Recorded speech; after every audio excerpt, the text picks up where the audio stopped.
রাস্তার ধারে শরীর শীতল করা হাওয়া, চোখ শীতল করা দৃশ্যপট চারপাশে।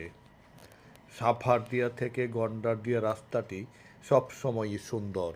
চমৎকার একাধিক বাঁক তাতে, বাঁকে বাঁকে আম গাছের ছায়াময় আশ্রয়। রাস্তাটির দুপাশে উন্মুক্ত প্রান্তর, তাতে সবুজ ধান ফসলের মাঠ।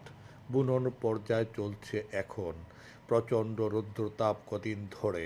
সেখানে কর্মরত কৃষকগণ খোলা আকাশের নিচে খড় তাপে পুড়তে পুড়তে একটু বিশ্রাম খোঁজেন। সে সময় তারা এ রাস্তায় উঠে আম গাছের ছায়ায় বিশ্রামে সময় কাটান। তার জন্য উপযুক্ত জায়গা এটি নিঃসন্দেহে। দুদিকেই খোলা প্রান্তর বলে শরীর জুড়ানো হাওয়ার সমারোহ এখানে। নিধাগ দুপুরে তার তলায় দাঁড়ালে আরামে চোখ মুদে আসে।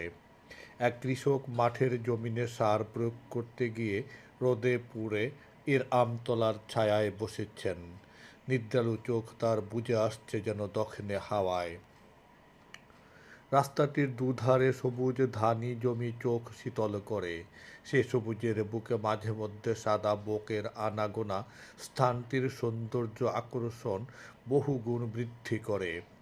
তারপর উত্তরে মাঠের শেষ প্রান্ত সীমায় ঠেকের কান্দা ও গন্ডারদিয়ার গ্রামের বাড়িঘর চোখে পড়ে।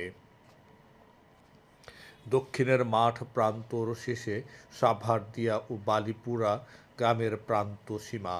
রাস্তাটির পশ্চিমে মুখ করে দাঁড়ালে পেছনে সাভারদিয়ার মোড়, সামনে গন্ডারদিয়ার বাড়িঘর। গ্রাম শুরু এখান থেকে।